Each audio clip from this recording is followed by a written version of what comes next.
monde du numérique est un monde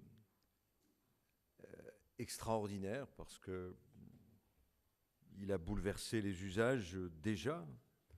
Il est en train de recomposer la chaîne de valeur de notre, non seulement de notre industrie, mais de notre économie en général, de notre éducation aussi. On est en face de ce que Schumpeter appelait une destruction créatrice. Et à l'évidence, l'Aquitaine ne peut pas passer à côté de cette innovation de rupture, de cette destruction créatrice. Nous sommes plongés dans une troisième révolution industrielle où des pans entiers de l'économie vont disparaître et où d'autres vont se créer. Et la capacité que nous devons avoir est celle d'anticiper, de formuler les solutions de demain, au niveau des pouvoirs publics et singulièrement de la région, parce que c'est sa tâche, de les accompagner financièrement, de faire en sorte que se créent des lieux comme celui-ci, où l'on est capable de penser collectivement l'avenir d'une société. J'ai deux anecdotes à raconter sur une réunion que j'ai eue hier soir avec un des rédacteurs ou un des éditorialistes des Échos, Pierre Kosciusko-Morizet, que vous connaissez tous, responsable d'un fonds numérique, et qui évoquait ceci que je partage profondément. Il nous disait, il y a 2 jours, j'étais en Californie, je suis allé voir des incubateurs. Les jeunes qui sont en train de créer leurs entreprises dans le numérique pensent à refaire le monde. Et quand je regarde ce que nous dit Google, Apple ou d'autres, y compris sur le plan du Google et de la santé, Google et de l'observation de la Terre, quand j'entends un certain nombre de discours des anciens ou des actuels présidents ou fondateurs de ces sociétés, il y a la volonté de refaire le monde. Et je pense qu'il faut que chez les créateurs d'entreprises du numérique, on ait la volonté de refaire le monde, que cela aille au-delà du mouvement des pigeons qu'on a pu avoir à un moment donné. Il y a dans le numérique une part de la civilisation de demain, et il y a du côté des pouvoirs publics, en lien avec le monde de l'économie numérique, à réfléchir aussi aux nouvelles régulations. Le numérique, c'est malheureusement aussi le site ou la façon avec laquelle les terroristes de Daesh font passer leurs crimes barbares dans la scène du monde pour terroriser le reste du monde. Mais aujourd'hui, on le voit bien, Amazon malmène les libraires. J'ai signé il y a quelques jours une convention avec la ministre de la Culture sur le maintien des libraires, le développement, l'aide aux auteurs, à l'édition. Le papier ne va pas disparaître comme ça. Et la proximité dans le centre de la commune de Marmande d'une librairie capable de conseiller le livre qu'il faut lire est intéressant. Le succès de Mola aujourd'hui, appuyé à la fois sur le numérique et sur le papier, est un élément intéressant. Mais TomTom a mis en cause la carte Michelin. L'appareil numérique a tué l'argentique. La PlayStation a vaincu le flipper. Ça, c'est pas moi qui l'ai dit, c'est Michael Haddad. Donc si vous n'êtes pas content, vous voyez Michael à la sortie, vous faites un sas. Alors moi qui n'ai joué ni avec l'un ni avec l'autre, ni avec l'une ni avec l'autre, enfin il faut que je me trouve un flipper quand même pour mes petits-enfants. En 2 ans. Le secteur des agences de voyage a perdu 10% de ses emplois suite au développement des sites de réservation en ligne. On a aujourd'hui un cas emblématique sous les yeux, c'est le taxi versus le tourisme avec chauffeur. Et derrière le tourisme avec chauffeur, je pense qu'il y a Google. Nous voyons bien aujourd'hui que, y compris le législateur que je suis, ne peut qu'être attentif, le responsable des pouvoirs publics, à la façon avec laquelle le numérique va bouleverser notre vie quotidienne. L'innovation que l'on qualifiait d'incrémentale ou de rupture devient, je cite encore Michael Haddad, innovation fulgurante. C'est ça, j'ai bien aimé ça, Michael. Avec le numérique. En un an ou deux, on peut faire vaciller un leader. Alors, il y a d'autres technologies de rupture, d'autres innovations fulgurantes qui existent.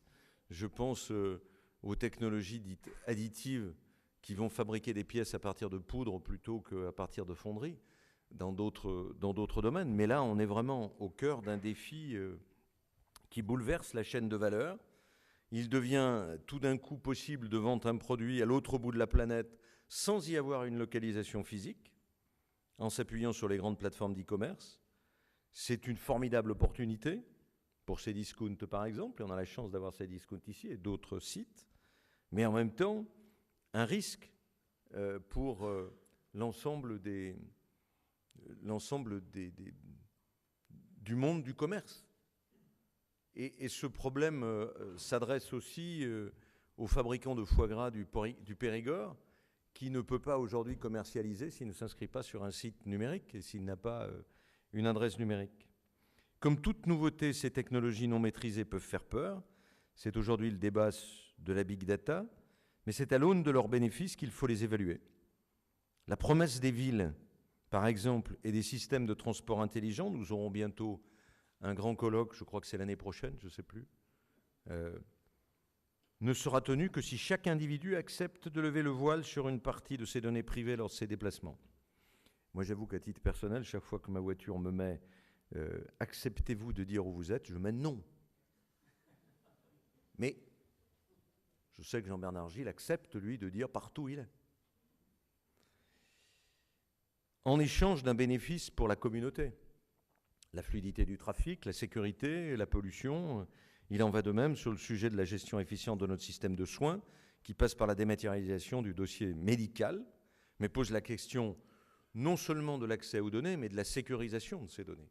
J'ai eu une démonstration il y a plusieurs années de ça, dans les colloques à la porte de Versailles, sur l'e-santé.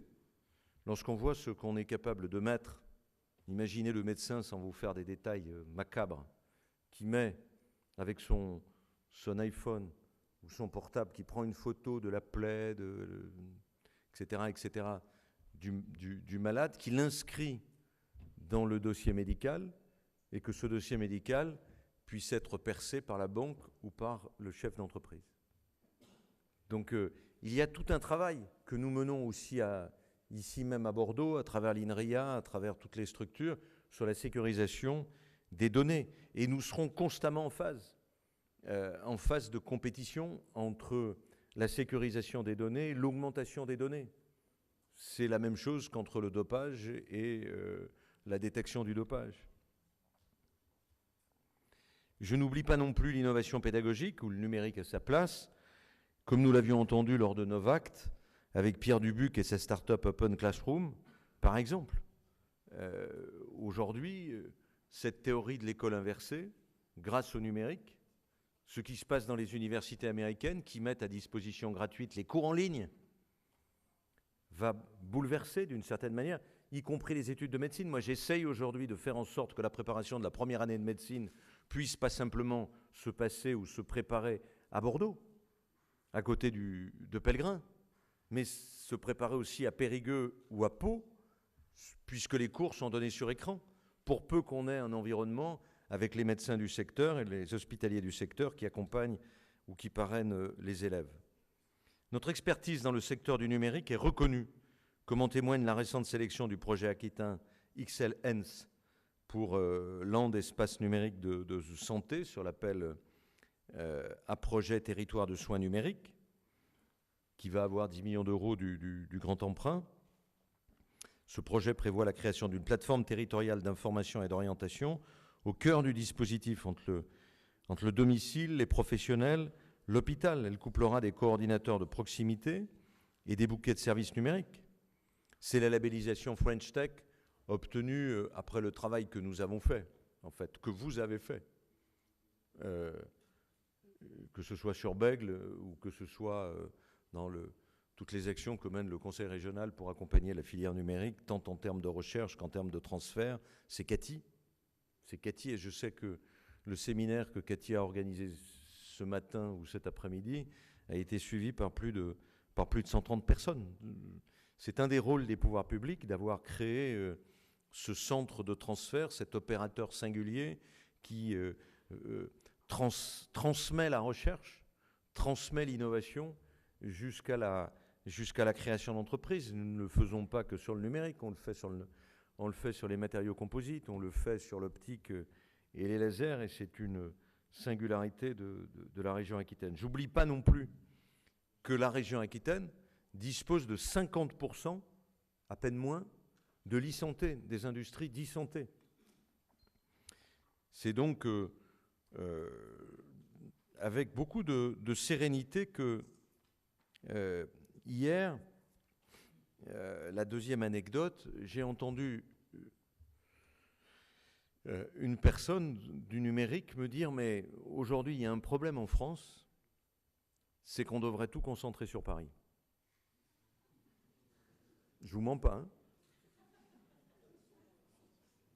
Je vous mens pas. Je dis non, pas de non.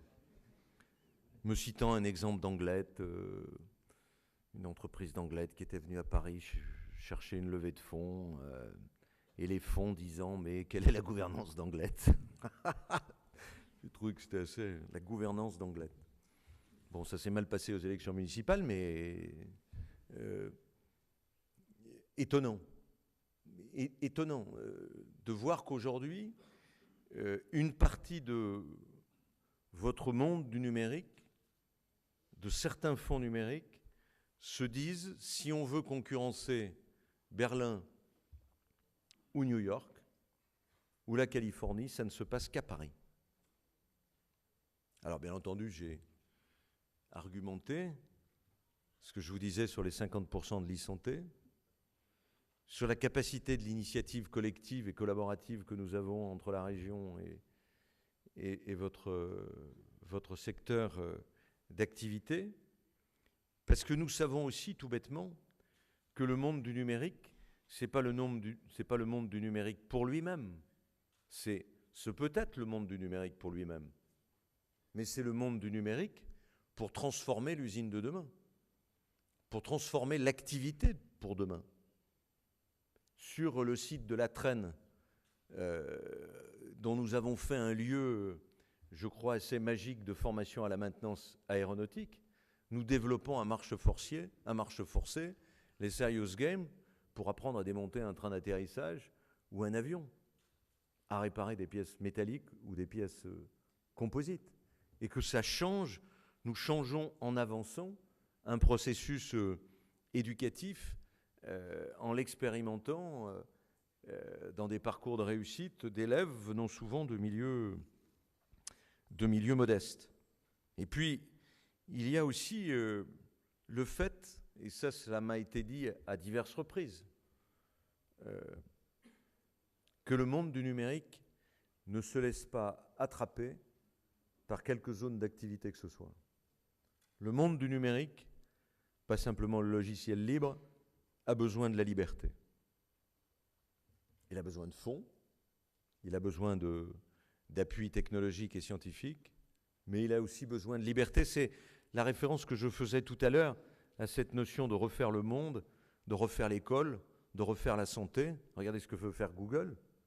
Google qui veut même aujourd'hui trouver un territoire sur la planète pour créer une espèce de phalanstère où il y aurait à disposition tous les dispositifs numériques sur la vie moderne de demain. Mais on voit bien que c'est toute la société qui est concernée, c'est tout le monde économique, social et culturel, et c'est en cela que le monde du numérique est une vraie révolution, comme l'ont été la vitesse des déplacements, la métallurgie, la vapeur, à un moment donné. Je ne suis pas venu simplement aujourd'hui pour vous vous faire une petite réflexion à haute voix de quelqu'un qui admire la créativité du secteur numérique et qui pourrait comment dire, se féliciter que nous avons su structurer en Aquitaine un écosystème,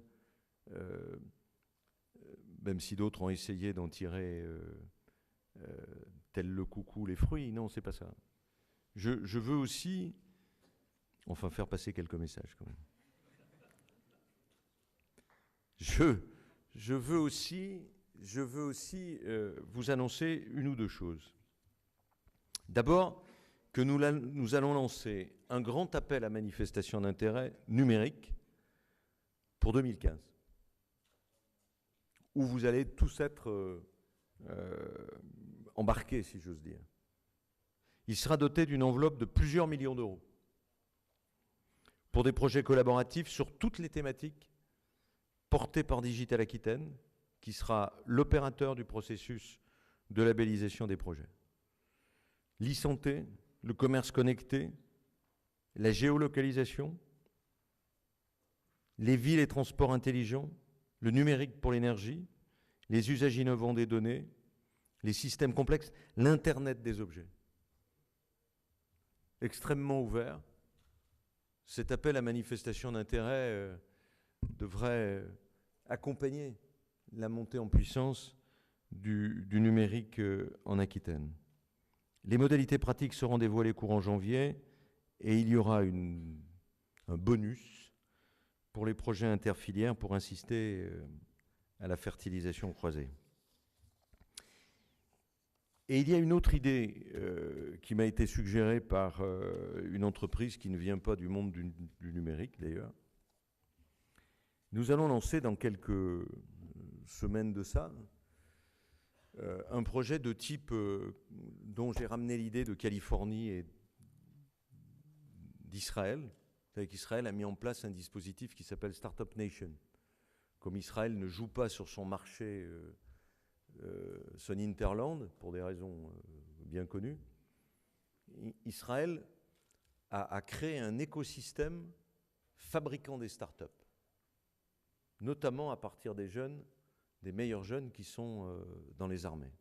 Vous faites votre service militaire de 3 ans quand vous êtes un garçon et vous reprenez vos études après. Et on sélectionne les meilleurs, on les aide parfois, l'armée les aide parfois, et on en fait des créations d'entreprises. Bell s'est installé en Israël pour repérer les meilleurs talents. Et je veux lancer à l'échelle de la région Aquitaine, après tout Israël c'est une très grande région, puisque maintenant on veut faire des très grandes régions françaises. Il n'y a pas de quoi avoir peur. L'idée, c'est de lancer un projet Startup Region. C'est de lancer un dispositif systémique à partir, bien sûr, d'Unitech, à partir d'Agrotech, à partir de l'Estia, pour booster la création d'entreprises. Créer des dispositifs de fonds propres qui vont bien. Élargir le champ des possibles sur le plan du marché de demain. Se poser la question avec nos universités, non pas de sciences exactes, mais de sciences humaines, peut-être en ayant une chaire sur comment l'homme va fonctionner demain en 2020 ou en 2030. Quels vont être les besoins? Et comme ça, irrigué à l'encan, si j'ose dire, par une créativité, ces projets. Je pense qu'il faut beaucoup s'appuyer sur la partie sciences humaines, ce que nous ne faisons pas assez de l'université. Si je reprends l'exemple d'Israël, en Israël, vous ne faites jamais physique et mathématiques. Vous ne faites jamais chimie, physique. Vous faites mathématiques et piano. Vous faites physique et cinéma. Il y a toujours une part culturelle. Et je pense que dans notre pays qui fonctionne en silo, qui est cloisonné, nous ne travaillons pas assez la proximité entre le monde culturel, les humanités et le monde des sciences dures. Et je pense que nous avons la capacité universitaire, scientifique, technologique ici en Aquitaine de faire dialoguer, peut-être dans un lieu, je ne sais pas. Je vous jette cette idée de travailler sur cela. Et il y a une autre idée aussi qui pourrait être développée quand on va lancer ce projet de Startup Region. C'est de créer... Alors, on a déposé la marque, hein, donc personne ne peut la déposer et me la chipper, hein, je vous le signale hein, quand même. Un système qu'on appellerait Innovation Cloud. C'est-à-dire un site dans le cloud, dans les nuages, où, comme on le fait pour la musique aujourd'hui, vous avez un système aujourd'hui, les jeunes qui veulent s'enregistrer un morceau de musique peuvent le fabriquer, l'inventer, le construire et l'envoyer en l'air, si j'ose dire. Pourquoi on ne le ferait pas sur l'innovation? Pourquoi on ne serait pas ici même le lieu qui ferait jaillir l'innovation? Après, bon, on trierait, on verrait, on reprendrait, on achèterait. Enfin, il y a quelque chose à faire dans ce domaine-là. Voilà ce que je voulais vous évoquer en félicitant les différents présidents qui sont réunis sur les premiers sièges, qui sont copieusement en train d'envoyer des tweets à partir des élucubrations que j'ai pu formuler. Voilà. Merci, et puis, d'une certaine manière, vous êtes l'avenir de l'Aquitaine.